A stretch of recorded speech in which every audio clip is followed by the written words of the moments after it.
Shalom, salam sejahtera untuk kita sekalian. Tentunya kita mengucap syukur atas kasih, pertolongan, dan anugerah Tuhan yang terus kita rasakan dalam kehidupan kita. Berjumpa lagi dengan channel Renungan Kristen bersama saya Wincy Mandagi. Saat ini saya mengajak kita untuk membaca serta merenungkan satu bagian firman Tuhan yang saya ambil dalam kitab Matius 1 ayat 24-25. Sesudah bangun dari tidurnya, Yusuf berbuat seperti yang diperintahkan malaikat Tuhan itu kepadanya.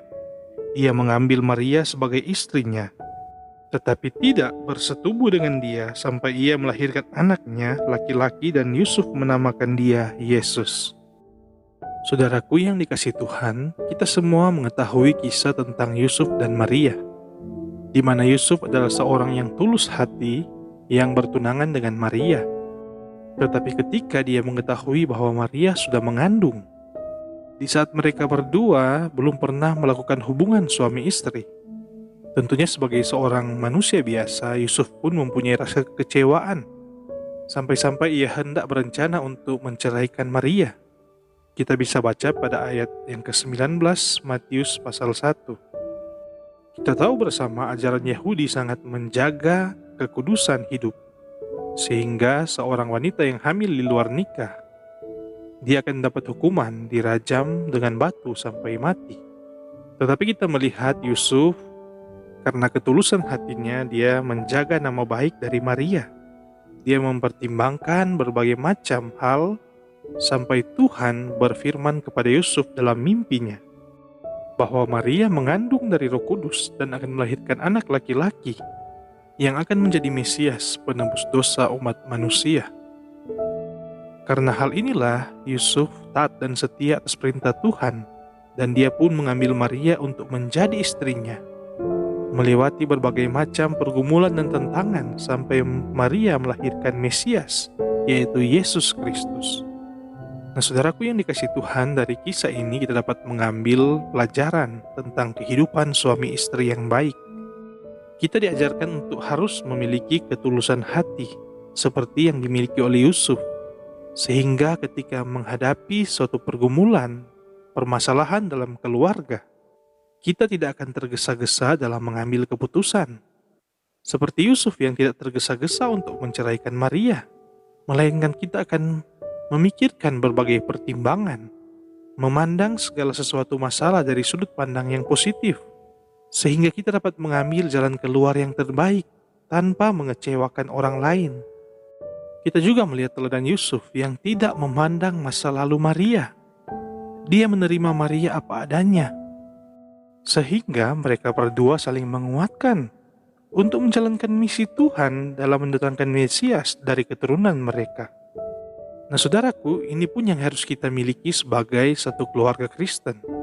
Kita tidak boleh memandang masa lalu dari pasangan kita, karena tidak ada orang yang sempurna di dunia ini.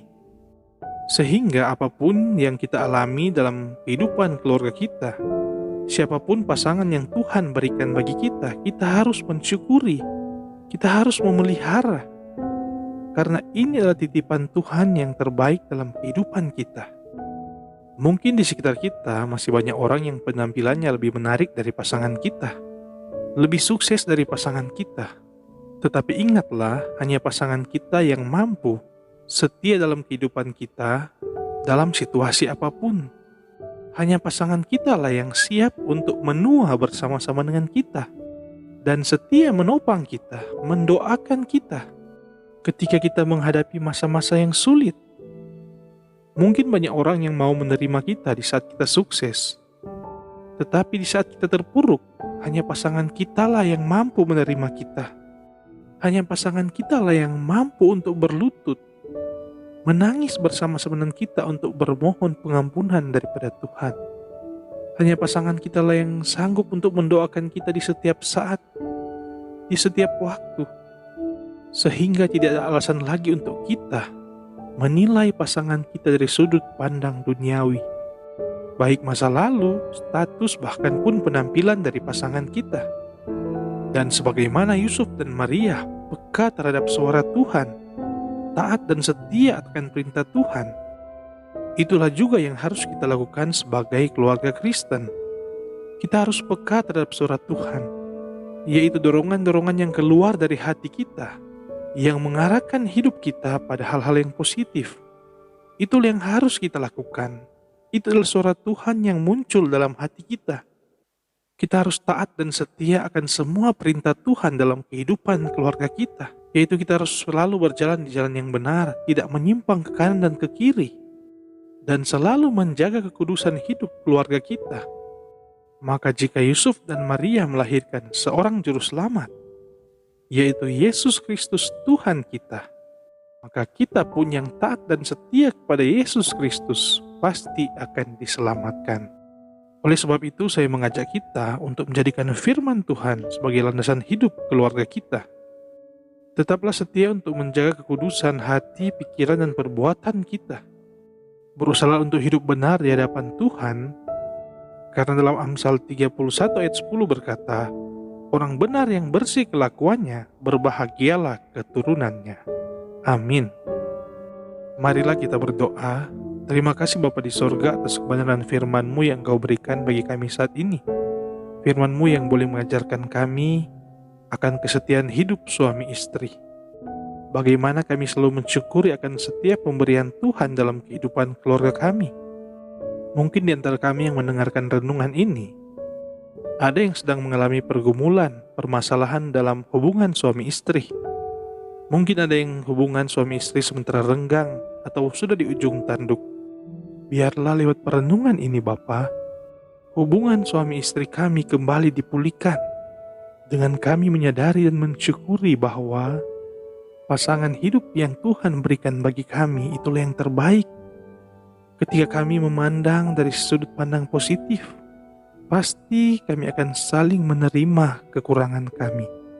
Tetapi tentunya berbagai macam godaan iblis untuk menghancurkan kehidupan rumah tangga kami lewat pikiran-pikiran negatif, termasuk kami membandingkan pasangan kami dengan orang lain, ataupun kami menjadikan kesuksesan orang lain sebagai tolak ukur berkat Tuhan dalam kehidupan keluarga kami. Tentunya akan ada rasa kekecewaan yang menimbulkan keretakan dalam hubungan suami istri. Tetapi ketika kami melandaskan firman Tuhan dalam kehidupan kami yakin Tuhan pasti akan pulihkan kehidupan keluarga kami. Akan ada sukacita, kedamaian dan pengharapan dalam Tuhan, sehingga kami tidak akan saling mengecewakan. Kami akan saling menerima setiap kekurangan kami, karena kami percaya kekurangan kamilah yang akan menyempurnakan kehidupan keluarga kami. Terima kasih Bapa, kami yakin penyertaan-Mu selalu sempurna dalam kehidupan keluarga kami, dan Tuhan tidak akan pernah meninggalkan kami. Selalu ada rancangan damai sejahtera, sampai kami memperoleh keselamatan yang daripada Tuhan. Inilah doa dan ucapan syukur kami, seraya kami mohon ampun akan setiap pelanggaran dosa kami. Hanya dalam nama Tuhan Yesus Kristus, Juru Selamat kami bawa doa ini. Amin. Kiranya renungan ini dapat memberkati kita sekalian, dan jangan lupa tekan like, komen, dan subscribe. Dan marilah kita bagikan renungan-renungan dalam channel ini agar dapat memberkati banyak orang. Tuhan Yesus memberkati kita sekalian. Shalom.